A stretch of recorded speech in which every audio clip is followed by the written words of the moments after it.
Israeli forces have seized the main border crossing between Egypt and southern Gaza. The capture of the Rafah Crossing has shut down a vital aid route into the enclave, leaving already suffering Gazans in peril.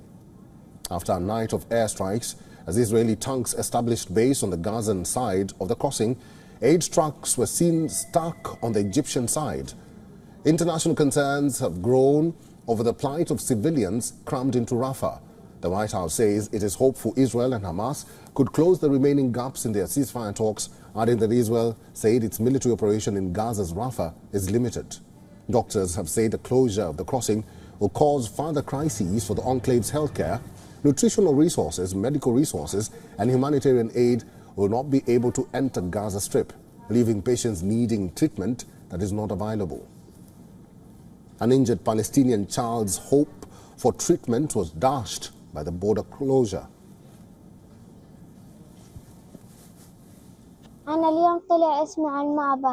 Today my name was at the border and I should travel to get my legs treated. They hurt. I'm supposed to have an operation, but because the border crossing is shut today, I could not travel. I am sad because I did not leave today. After the closure, people were seen searching for bodies under rubble of wrecked buildings in Rafah. More than 1 million people have sought refuge here, living in tented camps and makeshift shelters. Post-Israeli orders of evacuation, many are trying to leave, but with large areas of the coastal enclave already reduced to rubble, they say they have nowhere to go. But according to Israel, a limited operation in Rafah was meant to kill fighters and dismantle infrastructure used by Hamas. Prime Minister Benjamin Netanyahu has said the capture is an important step towards dismantling Hamas's military and economic capabilities. Seizing the passage in Rafah today is a very important step. An important step on the way to destroying the remaining military capabilities of Hamas, including the elimination of the 4 terrorist battalions in Rafah, and an important step to damage the governmental capabilities of Hamas, because as of this morning, we denied Hamas a passage that was essential for establishing its reign of terror in the Strip.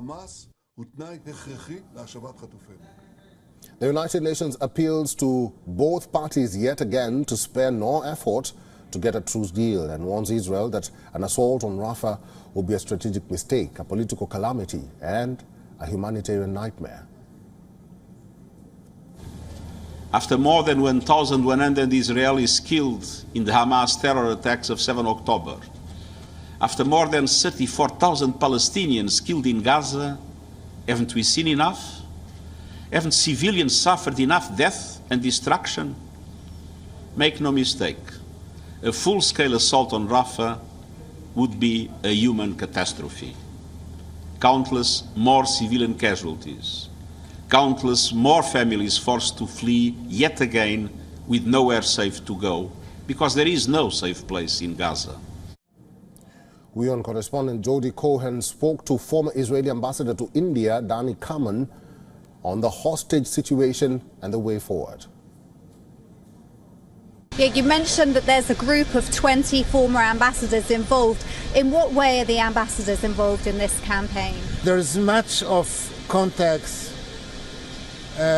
experience, know-how and knowledge that those 20 ambassadors that have a privilege to take part in this group can bring to the table, with one thing in mind: not the negotiations, not the politics, not the war, and even not fighting terrorism, which are huge tasks, but caring for the families, giving them advice, opening up doors, opening channels, helping them to draft communiques or anything.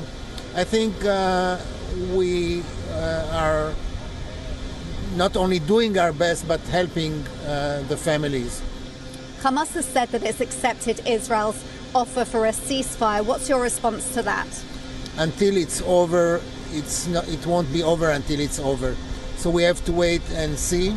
And from this perspective, we are continuing our job and our work and our mission in helping the families go through this terrible roller coaster. At this stage, what do you think is the best course of action that Israel can take? There are 2 resolutions that say unconditional and immediate release of all hostages.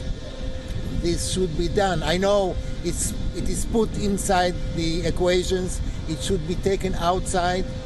The world, the mediators, and the government of Israel have an obligation, especially the government of Israel, to do everything, and I mean everything, to release the hostages. Rafah can wait. Other things can wait. The hostages cannot wait. They're dying. To Hamas, I would say, you've done enough damage to Israel, to Israelis, to people from other nationalities. You have done such bad things to the Palestinian people itself. Take your things, get out of Gaza, leave the area and let the Palestinians govern themselves. Fast forward to the Prime Minister of Israel, to Benjamin Netanyahu, who I would say, take politics aside. Don't look at your constraints as a politician who has to maintain a coalition. We have a threat in Israel, which you, Prime Minister, know so well. Solve it. Look at a future of our region as there are opportunities that you know about. Listen to your friends from abroad, not only to your coalition partners, and more than anything else, do everything so that the hostages come back. For all the latest news, download the WION app and subscribe to our YouTube channel.